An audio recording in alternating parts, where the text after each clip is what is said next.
Hello guys! Welcome back to my channel. So I'm here again, your Pinay vlogger in Finland, Sheena Chanitas. At ako ito, nagzuba-zuba kunwari.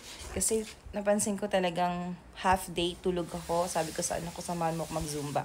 At ito, napunta na naman ako sa pag-vlog. So gusto ko lang clarify yung mga ibang mga tanong sa akin na hindi ko nasagot. So sasagutin ko ngayon. Unang-una, may nagtanong sa akin kung pwede ba lalaki apply as a caregiver. Yes po, pwede po. Marami na rin nagtatanong sa akin yan through PM talaga, na napansin siguro nila na puro babae ang caregiver. Pero dito po sa Finland, it doesn't matter kung ano po yung gender mo. Welcome po lahat. LGBT, lalaki, babae, yes po. Basta alam mong pasok ka dun sa requirements na pinost ko, dun sa vlog ko, and then try mong mag-apply kahit lalaki ka pa. Hindi po tinitignan dito kung anong gender ka. Basta kaya mo pang magtrabaho, go lang. So, ang next naman ay may nagtanong din sa akin kung ilang beses ba ako nagpunta sa Top Make dun sa Baguio. So, nagpunta po ako 2 beses. Unang punta ko po, nung nag-contract signing po ako, at nung pangalawa ay nung nag-exam na po kami ng Finnish language test. And then, ang next na tanong ay, gaano ba katagal sumagot ang Top Make? Yan ang hindi ko po talaga masasagot. Pero lagi ko nga pong sinasabi na mas mabilis na nga po yung pagsagot nila ng 3 to 4 weeks, kasi lagi kong sinasabi na kailangan mahaba yung pasensya nyo kapag nag-apply kayo kay Top Make. Kasi po, lalo ngayon, marami ng applicant si Top Make. Kung noon nga mga 1 buwan bago sila sumagot. Ngayon pa kayo na ang dami ng mga applicants. Tsaka tulad po ng sinasabi ko, i-email lang po talaga sila or nagre-reply lang po talaga sila kapag may update po sila sa inyo.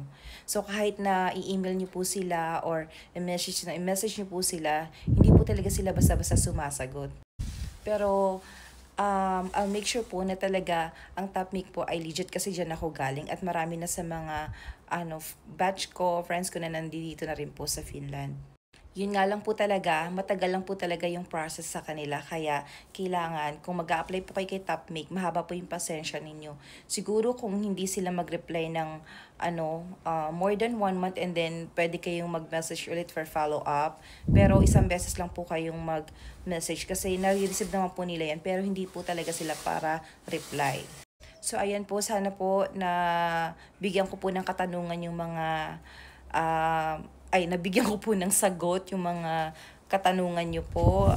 Good luck po sa inyo, sa mga nagpaplano pumunta dito sa Finland. Habaan lang po yung pasensya.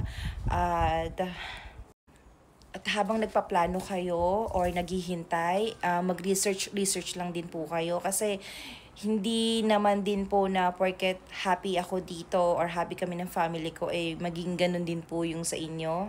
Ang ibig ko pong sabihin iba-iba po kasi tayo, iba-iba po yung magiging sitwasyon natin.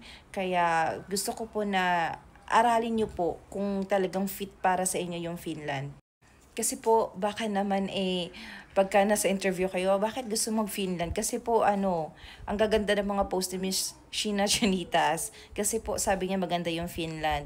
Yun po kasi yung na-experience ko. Maganda para sa akin ang Finland kasi puro magaganda naman yung mga na-experience ko. Although may mga challenges kami dito ng asawa ko, pero mas marami pa rin kasi yung mga positive na nangyari sa amin. At sobrang grateful kami kasi andito kami sa Finland. So yun lang po. Thank you so much po for watching, and see you on my next vlog, and see you on my next live. Bye-bye. Love you all. God bless you all.